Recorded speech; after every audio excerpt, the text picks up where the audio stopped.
You don't belong here.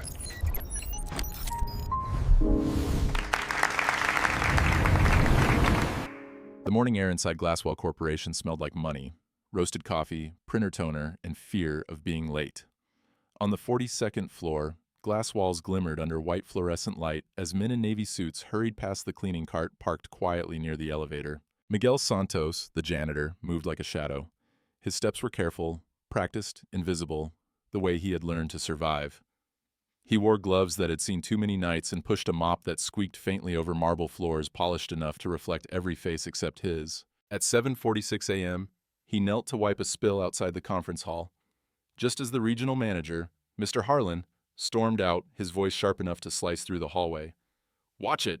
You almost ruined the client folders," he barked. Miguel looked up. "Sorry, sir, I didn't see them there." Harlan scoffed, adjusting his tie. "Of course you didn't. Just stay downstairs next time. This floor is for staff who belong here." That word, belong, hit Miguel harder than it should have. He'd heard it too many times since moving to America. Every syllable felt like a reminder of how easily dignity could be mopped away. He said nothing, only nodded and resumed wiping the stain that wasn't his. When Harlan disappeared into the elevator, Miguel noticed something odd near the trash bin marked Finance, Confidential Disposal Only.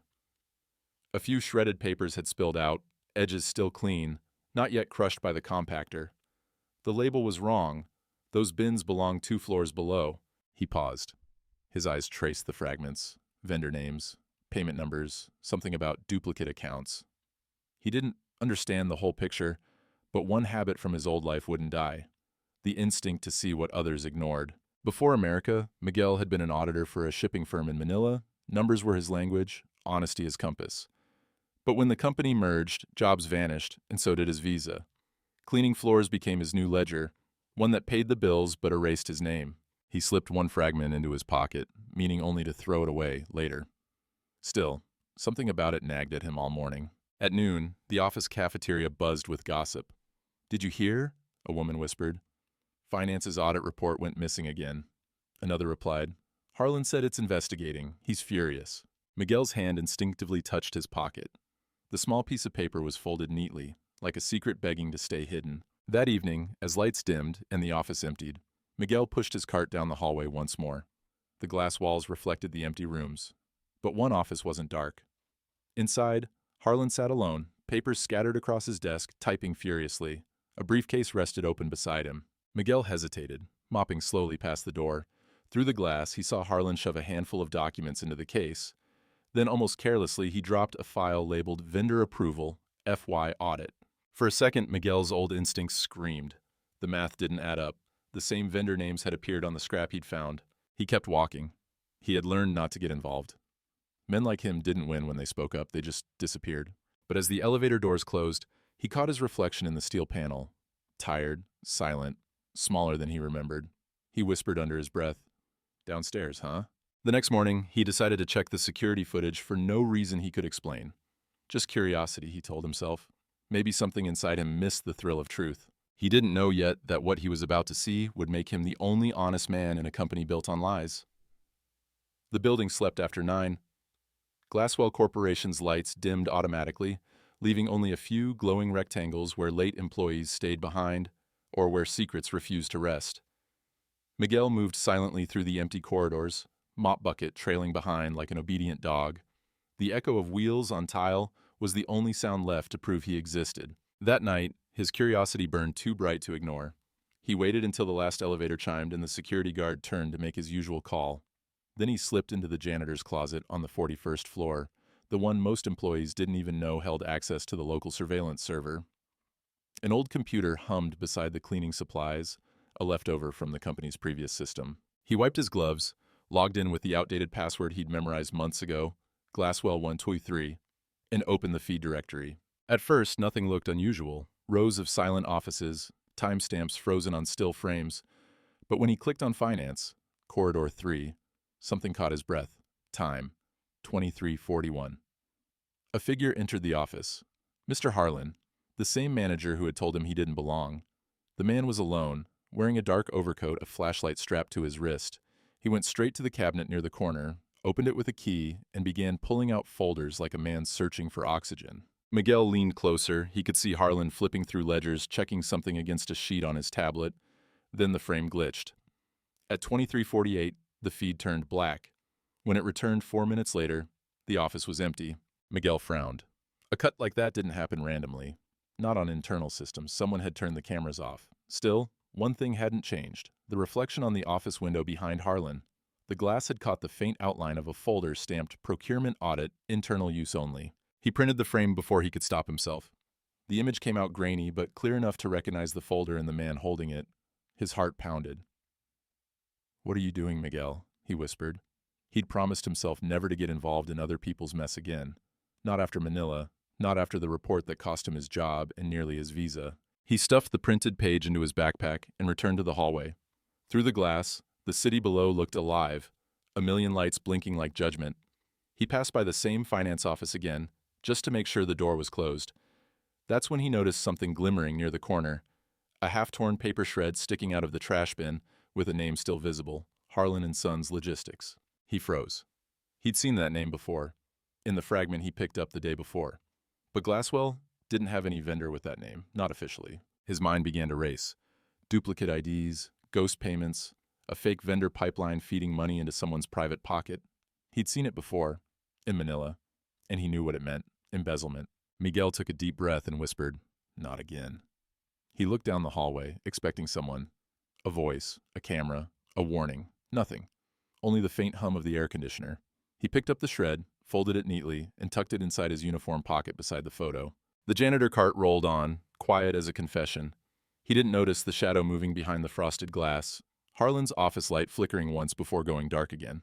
When Miguel returned to the janitor's closet, he opened the small drawer where he kept his tools and pulled out an old USB stick.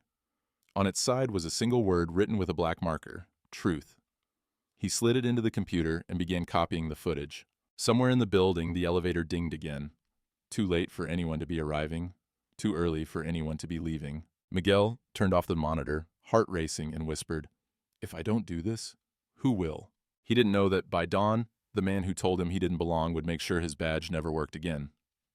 The next morning, Miguel arrived earlier than usual, though his badge nearly failed to scan at the front gate. The guard, a sleepy man in his 50s, frowned at the blinking red light on the reader before waving him through. "System's glitching again," he muttered. But Miguel knew better. Badges didn't glitch the day after a midnight intrusion. He moved through the lobby as sunlight spilled through the tall glass windows, painting the marble floor in cold rectangles. Executives rushed past him, phone screens lighting up their faces.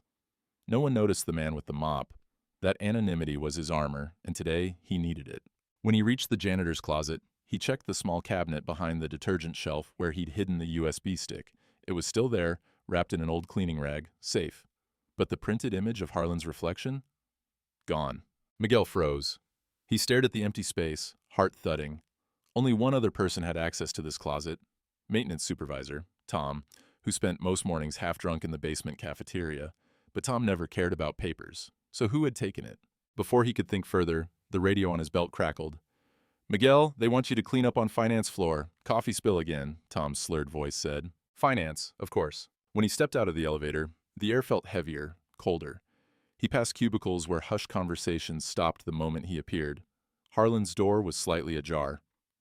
Through the gap, Miguel could see the manager pacing, phone pressed to his ear. "I don't care what it takes. Get the cameras replaced by tomorrow," Harlan hissed. "And make sure the janitor doesn't go near that floor again. He's been snooping." Miguel's breath caught. He stepped back, almost bumping into the wall, so they knew, or suspected. He turned to leave, but then noticed something new on the door. A padlock. The finance records cabinet, usually sealed electronically, now had a physical lock, an old brass one glinting under the fluorescent light. He stared at it for a long time. Something about the decision to use a lock and key in a digital building spoke volumes. They were hiding something fast, something no system could trace. That night, long after everyone had gone home, Miguel came back. He'd told himself to forget it, to walk away like he always did. But his conscience had other plans. He unscrewed the panel, covering the janitor's electrical conduit, reached inside, and pulled out a master keyring, a leftover from the old building days. Most doors had been upgraded since then, but old habits die hard. One of those keys, he hoped, still fit. At 11:38 p.m., the key clicked, the lock opened. The cabinet inside held rows of black binders labeled vendor invoices. Miguel pulled one at random and flipped through. He saw familiar signatures, transaction stamps, identical payment sequences. Only the company names changed. Harlan and Sons, North Star Supply, MetroCore, all ghost companies, all wired to the same account. He took photos with his old phone, one the company had stopped tracking after an IT update. The screen cracked with each flash reflecting his trembling hand. Suddenly, footsteps echoed from the hallway. He killed the flashlight, held his breath. The door creaked open slightly. A silhouette lingered outside, motionless. Then a voice. Harlan's, low, suspicious. Thought I heard something. Miguel stood behind the cabinet, barely breathing. The sound of shoes on tile moved closer, then stopped inches from the desk. Papers rustled, then silence. The light flicked off again, and the door closed. He waited another full minute before exhaling. Then he noticed it, something small glinting near the cabinet floor. A camera lens, a miniature one hidden under the desk corner, blinking faintly. They had started recording him. Miguel's instincts screamed. He grabbed the binder he'd been holding, slid it inside his cleaning bag, and left the room. Every step toward the elevator felt heavier, like walking underwater. Back in the janitor's closet, he transferred the photos to the USB labeled Truth. He sealed it, wrapped it again, and hid it deep inside a bottle of industrial bleach. No one would think to look there. He looked at himself in the cracked mirror above the sink. The same tired eyes, the same invisible man. But this time, there was something new in them, a flicker of defiance. Tomorrow, he promised himself, he would find someone to trust, someone who could see beyond his uniform before the people in suits erased him for good. The next morning, Miguel arrived to find his ID badge no longer worked at the turnstile. A soft beep-beep and a red flash. He tried again. Same result. The security guard, Carl, frowned. Weird. System says you're inactive, man. You off today? Miguel forced a smile. Maybe a mistake. Can you buzz me in? Carl hesitated, then shrugged. Go ahead, but check with HR. Inside, the building felt different. The usual buzz of keyboards and chatter was replaced by whispers. Conversations cut off whenever he passed. Harlan's door was closed, blinds drawn, but Miguel could feel eyes watching him through the slits. When he reached the janitor's closet, his stomach sank. The cabinet where he'd hidden the bleach bottle was open. The bottle was still there, but lighter. The USB was gone. He gripped the handle, trying to steady his breathing. Someone had found it. Then came the voice. Looking for something, Santos? Harlan stood in the doorway, immaculate suit, smile too smooth to be friendly. Behind him, Linda Chow from compliance, sharp-eyed, mid-30s, tablet in hand, observed quietly. Miguel straightened. Just checking supplies. Sure, Harlan said, stepping inside. You've been busy lately. Late nights, access to floors you don't clean. Bit unusual for a janitor, isn't it? Miguel's jaw tightened. I clean where they tell me. Do they also tell you to copy company files? Linda's expression flickered. Curiosity? Doubt? It was hard to tell. Miguel met Harlan's gaze. What files? Don't play dumb, Harlan snapped. Security saw you on camera in finance after hours. That's termination and possible charges. Miguel didn't flinch. Then why haven't you called the police? Harlan froze for half a second. Miguel had caught the hesitation. Because, Miguel continued quietly, you can't explain what you were doing there either. The room fell silent, except for the faint hum of the fluorescent light. Linda looked between them. Mr. Harlan, is there something I should know? Harlan forced a laugh. Of course not. Just keeping the place secure. He turned back to Miguel. Pack your things. You're done here. Miguel took a slow breath. You know what's funny? He said. When I was an auditor back home, the first rule was always, the person who yells security breach the loudest usually made it. Harlan's face drained of color. Linda frowned. Auditor. Yes, ma'am, Miguel said. Certified, before I came here to mop floors. Harlan's voice rose. You're lying. He's trying to sound important. Miguel met Linda's eyes. Then ask him why the vendor Harlan & Sons Logistics shows up twice on the internal ledger, with identical payment dates. Linda's head snapped toward Harlan. What did he just say? Harlan stammered. That's not even... How would he... Miguel continued, calm, almost gentle. I've seen this before. Duplicate entries, ghost accounts, a paper trail that hides behind cleaners and passwords. He stepped closer, voice low. You told me I didn't belong here. Maybe you were right, but neither do thieves. Harlan lunged forward, hand grabbing Miguel's uniform. You little... Linda's voice cut through like glass. Mr. Harlan, that's enough. He released him instantly, realizing his mistake. Linda turned to Miguel. Go home, Mr. Santos. I'll handle this. Miguel nodded, then looked at Harlan one last time. You can delete files, you can hide ledgers, but the truth's already out. As he walked away, the entire floor felt like it was holding its breath. By noon, Miguel's access was fully revoked, his locker emptied, no one said goodbye. But what Harlan didn't know? Miguel had printed every document before hiding the USB. 2 copies, sealed in envelopes, already mailed to Corporate Compliance HQ the night before. He stood outside the building, sunlight sharp against the glass tower, and whispered, "You said I didn't belong. Let's see if you still think that tomorrow." The morning after Miguel's dismissal, Glasswell's headquarters hummed with a tension that no amount of air conditioning could cool. Employees moved like ghosts, whispering in corners, glancing nervously toward the finance department where the blinds had stayed shut since dawn. The word audit had started circulating, quietly, cautiously, like a rumor no one wanted to own. Inside her office, Linda Chow, the compliance officer, scrolled through the inbox on her encrypted terminal. Among the usual reports and policy memos sat an email titled simply, "For Your Eyes Only." The sender, anonymous, attached a PDF labeled Vendor Report 1124 and a short note, "Cross-check payment ID number 48A. She hesitated. Normally such anonymous tips went straight to the trash, but something about the format, the precision of the language, the clear reference to Glasswell's internal numbering system, made her pause. She opened the file. Rows of transaction logs appeared, columns of numbers too neat, too deliberate. She recognized the pattern immediately, mirror payments to 2 vendors with near-identical names, both approved by the same manager.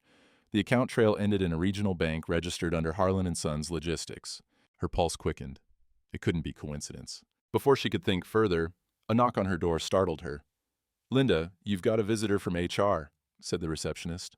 "Something about a terminated employee?" Linda nodded slowly. "Send them in." A young HR clerk stepped inside, holding an envelope sealed with company tape. "This came through internal mail last night," she said. "No sender listed. You might want to see this." Linda opened it. Inside was a folded letter and a small USB drive taped to the paper. The letter was typed neatly, in formal English, without a single grammatical error. "To whom it may concern, if this reaches you, I trust you are someone who believes in the truth more than in titles. Check the procurement logs for ledger ID number 1124 and vendor list revisions for Q3. The evidence will speak for itself. MS." She stared at the initials, realizing instantly Miguel Santos. Without wasting a second, she plugged in the USB drive. It contained 6 photographs of ledgers, pages stamped with Glasswell's watermark, each showing payment loops that circled back to shell accounts. There was even a blurred but readable screenshot of Harlan in the finance office, his reflection visible in the glass panel, clutching the procurement audit folder. Linda leaned back in her chair, exhaling slowly. The janitor hadn't been bluffing. Her hands trembled as she called 8. "Lock down Finance's server access, effective immediately, and pull all transaction records from the last 2 quarters." Within an hour, the compliance floor turned into a war room. Investigators arrived, whispering code phrases, downloading files, sealing drives. The CFO's assistant asked what was happening.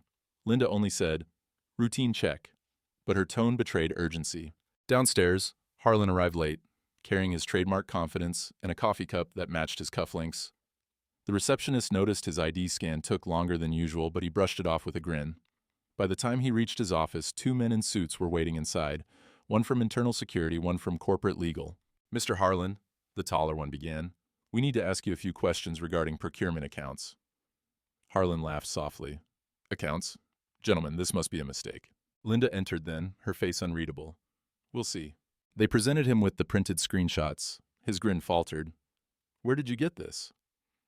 "That's not your concern," Linda replied. "But the vendor names? They are." Harlan's hand twitched. "You think a janitor's photos mean anything? Those could be fake." Linda raised an eyebrow. "Funny you mention him, because only one janitor knew how to access the camera feed that night. The rest didn't even have logins." He froze. The silence pressed in. The room seemed smaller, the air heavier. She continued, "We'll need your laptop and keycard. Effective immediately, you're on administrative leave." Harlan's voice cracked for the first time. "You can't. I've been here 10 years. Linda didn't flinch. "Then you should have known better." As the investigators escorted him out, employees along the corridor watched in stunned silence. No one said a word. Only Miguel's cleaning cart stood quietly in the corner, mop handle glinting under the light, as if watching. That afternoon, Linda sat alone in her office, rereading the letter. "If this reaches you, I trust you are someone who believes in the truth more than in titles." Her eyes softened. "I do, Miguel," she whispered. 3 days later, the Glasswell Corporation tower no longer gleamed the same way. The once pristine glass facade looked colder, heavier, like it knew something it shouldn't. Inside, the top floors buzzed with silent panic. The compliance team had unearthed enough to justify a full internal investigation, and corporate headquarters dispatched auditors from New York. Overnight, the company's tone changed. Smiles faded, doors stayed closed, and Harlan's name was whispered like a curse. But in all the chaos, one name was missing from the employee register: Miguel Santos. His badge was inactive, his locker empty, and his apartment lease terminated. To the company, he had simply vanished, like a ghost that had done its job and left no trace. At 8:17 a.m., Linda Chow entered the 14th floor conference room where two corporate investigators sat waiting. "Morning, Ms. Chow," one of them greeted. "We've reviewed the materials you submitted. I need to know, how exactly did you receive that USB?" Linda hesitated. "Through internal mail. No sender name, but the letter matched the handwriting of our former janitor." He was dismissed the same day Mr. Harlan confronted him. The investigator's eyebrow rose. "You think the janitor uncovered a multi-million-dollar fraud?" She nodded. "He was more than a janitor. He used terminology no cleaner would know. Ledger ID, sequence mismatch, even vendor ghosting. I checked. He used to be an auditor in Manila." The other investigator exhaled. "If that's true, he may have saved this company." Linda leaned forward. "Then why does no one seem to care where he is?" Silence filled the room. That afternoon, IT reported something strange. Someone had accessed the internal CCTV archive from an external IP address in the Philippines. The access lasted only 8 minutes, just long enough to download files from the night of Harlan's break-in. The user ID? Janitor Santos. Linda stared at the report. Impossible. That account was disabled. The technician shrugged. "Still logged in. Must have known a back door." She smiled faintly. "Of course he did." Meanwhile, across the city, the police served warrants at 3 shell companies linked to Harlan & Sons Logistics. Each had fake addresses, fake employees, fake invoices, but one real signature: Harlan's wife. The newspapers got wind of it by evening. Glasswell manager under investigation for embezzlement scheme. Whistleblower unknown. By the next morning, cameras lined the company gates. The CEO issued a carefully worded statement. "We are cooperating fully with authorities. Glasswell stands for integrity and accountability." But behind closed doors, he told Linda quietly, "Find this janitor. I want to speak to him personally." Linda nodded, though she suspected it would be harder than he thought. She called HR. They had no forwarding address, no emergency contact. Even immigration records listed Miguel as status expired. He had no family, no next of kin, just an old Manila address on a form 6 years outdated. Still, she couldn't let it rest. That evening, as the sun bled across the skyline, Linda visited the janitor's closet for the first time since he'd been fired. Inside, she found the empty bleach bottle on the top shelf, but taped underneath the shelf was something else. A folded note. It read, "Don't look for me. Look for the others. The numbers don't stop with Harlan. Truth belongs to everyone." Her fingers trembled. On the back of the note, scrawled in small handwriting, were 3 more ledger IDs. She looked around the dimly lit room. The mop leaning against the wall, the faint smell of cleaning chemicals, the silence that used to hide him. "He knew this wasn't over," she murmured. Across the city, Harlan sat in an interrogation room, his lawyer silent beside him. The investigator dropped a photograph onto the table, the reflection from the CCTV still. "This is you," the investigator said. Harlan's jaw tightened. "So what? It's a blur." "Blurry enough to deny, clear enough for the judge."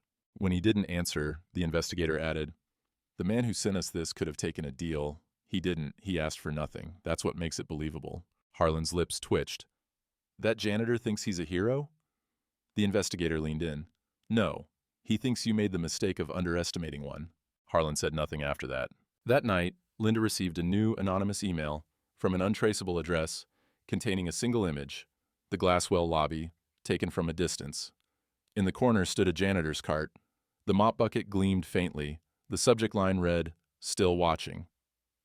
2 weeks later, Glasswell Corporation made national headlines for all the wrong reasons.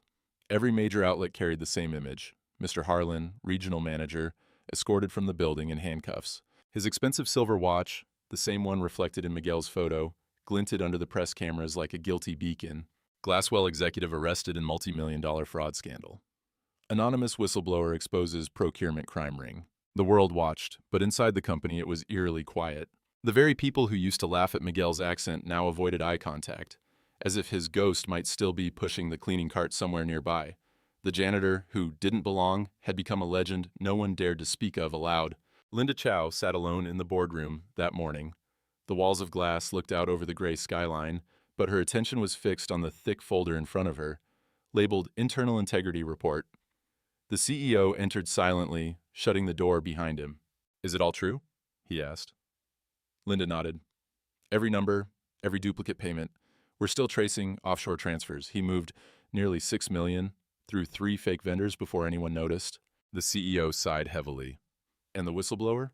"No trace," Linda said. "No records, no forwarding address. He's gone." For a long moment, the CEO said nothing. Then he looked at her, voice lower. "Would you believe it if I said, I owe my company's survival to a man we paid minimum wage?" Linda smiled faintly. "Yes, sir, I would." Downstairs, the security guard Carl noticed something strange on the logbook. An entry, time-stamped 06:43 a.m., read, "Janitorial inspection completed."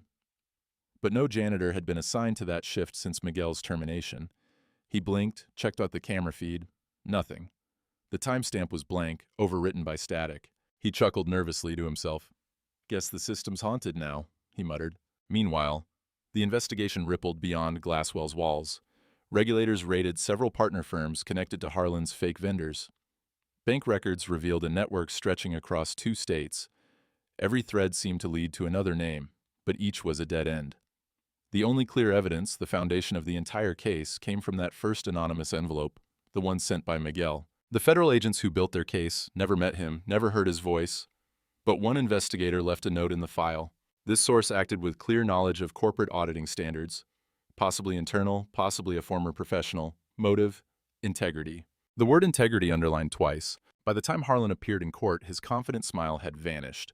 He looked smaller, stripped of power, a man undone by the very arrogance that once defined him. The prosecutor displayed the photo, the reflection of Harlan in the finance office clutching the folder labeled Procurement Audit, Internal Use Only. "This," she said to the jury, "was captured by a man who was told he didn't belong. And yet, he was the only one who saw what truly did." Reporters scribbled furiously, cameras clicked. Harlan didn't speak when the verdict came. Guilty. That evening, Linda left the courthouse and walked through the rain-soaked street. Neon lights flickered in puddles. Her phone buzzed. An email with no sender ID. She opened it, heart racing. Truth doesn't end in a courtroom. Check vendor list Q4. Attached was a photograph. Familiar one. A mop leaning against a wall beside a janitor's cart, a folded newspaper resting on top. The headline visible in the photo read, "Glasswell manager sentenced. Whistleblower still unknown." Linda smiled through the drizzle. "Still watching, huh?" she murmured. She printed the photo, framed it quietly, and hung it in her office. No one knew who the man was. Some said he left the country, others believed he still worked quietly in another building under a different name, but the legacy was impossible to erase. Weeks later, a package arrived at Linda's desk. No return address. Inside was a small notebook with neat handwriting. 6 months later, the lobby of Glasswell Corporation looked nothing like the place where Miguel used to push his cleaning cart. The marble floors gleamed brighter. The walls carried framed quotes about integrity, courage, and transparency. In the center of the atrium stood a small bronze plaque with an inscription that employees passed every day without fully understanding its weight, for the unseen hands that keep truth alive.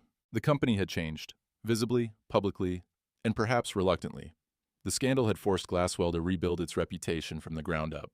A new division, Integrity First, was born, headed by none other than Linda Chow. Her mission was simple: prevent another Harlan, but her purpose went deeper: honor the man who had risked everything to expose him. The ceremony was modest, private, attended only by staff and a handful of executives.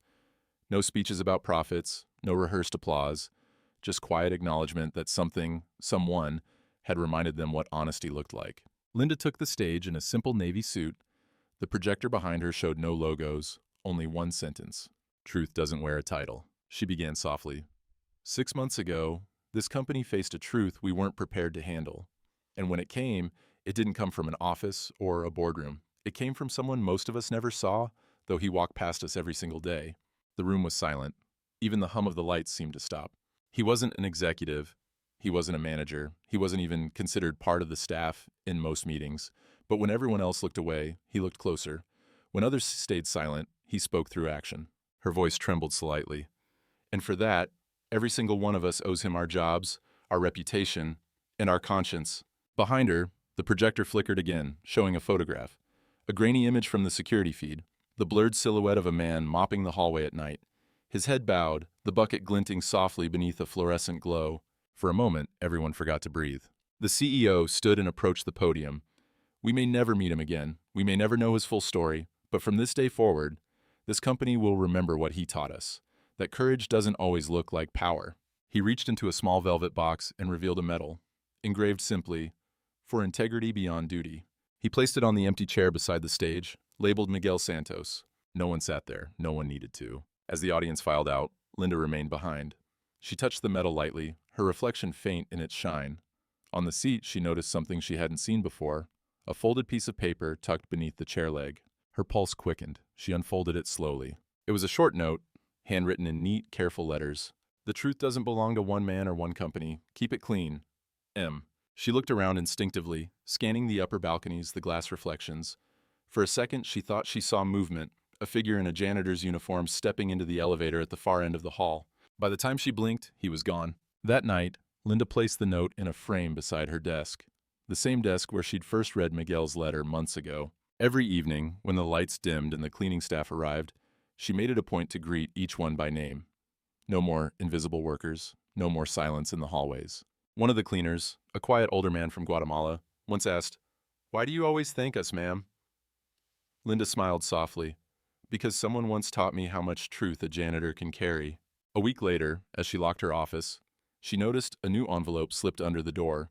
No stamp, no address, just one word on the front: justice. It was a humid evening in Batangas, Philippines, when the old television in a small roadside cafe flickered with the international news broadcast. The anchor's voice carried over the clinking of coffee cups and the buzz of electric fans. In a historic movie, Glasswell Corporation has launched a global ethics initiative, dedicating a new foundation to protect whistleblowers and promote corporate transparency. The program was inspired by an anonymous janitor whose evidence exposed a multi-million-dollar fraud last year. Sitting in the corner, wearing a faded baseball cap and a plain white shirt, Miguel Santos stirred his coffee quietly. The locals around him barely noticed him. Just another traveler, another quiet man with kind eyes and calloused hands. But when the news clip showed a photo of the medal inscribed "For integrity beyond duty," his fingers paused mid-stir. The reporter continued, "Though the whistleblower's identity remains unknown, the company's leadership refers to him as the man who cleaned the truth." Miguel smiled faintly at that. "They still don't get it," he murmured. Outside, the evening sky deepened to violet. Children played in the narrow street, their laughter echoing between tin-roofed houses. A dog barked somewhere near the docks. Miguel stood, left a few bills on the counter, and walked toward the shoreline. The sea breeze carried the scent of salt and diesel, familiar and grounding. He passed a small stall selling notebooks and pens, the kind he used to carry during audits years ago. He bought one, flipping through its blank pages before writing a single word on the first: numbers. He wasn't done, not yet. For weeks, he'd been tracing another pattern, one hidden deeper than Glasswell's ledgers. After the Harlan case went public, anonymous files had appeared on encrypted forums, bank transfers, offshore listings, and procurement entries from other corporations. The same shell vendors, slightly renamed, appearing across continents. He recognized the structure immediately. Same typographical habits, same internal coding style, all engineered by someone higher than Harlan. The corruption wasn't an isolated branch, it was a network. Miguel's old instincts awakened. Each night, under the dim light of his rented room, he mapped connections on sheets of scrap paper, circling account numbers and cross-referencing invoices. The deeper he went, the clearer it became. Glasswell had only been one of many, but this time he was careful. No more USB drives, no envelopes through mail slots. He used public computers, encrypted tunnels, and VPNs bouncing through 5 countries. The man who once mopped floors was now hunting white-collar predators across borders. One night, as thunder rolled outside, Miguel's laptop pinged with a secure reply. Sender: lchow@glasswell.org. Subject: Is it you? He stared at it for a long moment, then he opened it. I don't know where you are. I don't even know if this will reach you. But the Foundation's first case starts next month, investigating corporate abuse in East Asia. We'll be looking into companies linked to your old data. If you're still out there, know that your work didn't end in vain." He smiled. His fingers hovered over the keyboard before typing a single reply. "Keep it clean, always." Then he closed the laptop and sealed it in a waterproof bag. The rain outside had grown heavier, splattering against the tin roof like applause. He looked out at the horizon where distant cargo ships blinked faintly in the dark, floating symbols of trade, greed, and secrets. He whispered to the waves, "If they build walls of lies, I'll clean every brick." He placed the new notebook inside his satchel beside a small photo, an old snapshot of him in a janitor's uniform, smiling faintly in a hallway no one else remembered. When he left the cafe that night, a stranger at the counter found a folded napkin on the table. On it were 3 handwritten words that would later appear in another company's leaked report: "Follow the ledgers." The Glasswell headquarters stood taller than ever now, a monument to reinvention. But this time, the shine wasn't for vanity, it was for remembrance. The lobby walls no longer held glossy marketing slogans. Instead, they displayed photographs of real employees, from executives to cleaners, each captioned with one shared phrase: "Every role matters." The Integrity First Foundation had grown beyond expectation. It now worked with global partners to protect whistleblowers, fund ethical audits, and provide legal support for workers who dared to speak out. The organization's seal, a silver circle encasing a mop crossed with a pin, had become a symbol of quiet courage. And on the foundation's top floor, in Linda Chow's office, a single framed quote hung above her desk: "Sometimes the janitor is the cleanest person in the building." That morning, Linda addressed a group of young interns visiting from universities around the world. "Integrity," she told them, "isn't something you list on a company wall. It's what you do when no one is watching. It's when you see a truth that costs you something, and tell it anyway." One student raised her hand timidly. "Miss Chow, do you know what happened to him, the janitor?" Linda smiled softly, the way one smiles at a ghost they've learned to live with. "No," she said. "And maybe that's how it should be, because people like him don't wait for applause. They move on to clean what's next." She turned back to the window, where the city skyline shimmered under the morning light. For a second, she thought she saw movement across the street. A man in a gray uniform pushing a cart, pausing briefly to look up at the building before disappearing behind a delivery truck. She blinked, heart tightening, but said nothing. That evening, after the office emptied, Linda unlocked the small cabinet under her desk and pulled out the last thing he'd ever sent her: the envelope marked "Justice." Inside was a single flash drive and a handwritten note. "This isn't about companies anymore. It's about people. Every wall they build to hide the truth. We wash it down one floor at a time." She inserted the drive into her computer.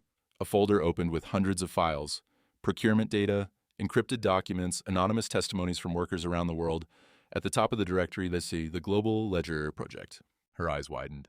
"He's still out there," she whispered. She closed the laptop and locked the cabinet again. Outside her window, the city lights formed constellations, each one a silent window into another story waiting to be told. Far across the ocean, on a rusting ferry drifting towards Singapore, a man in a gray jacket sat watching the same skyline from the deck.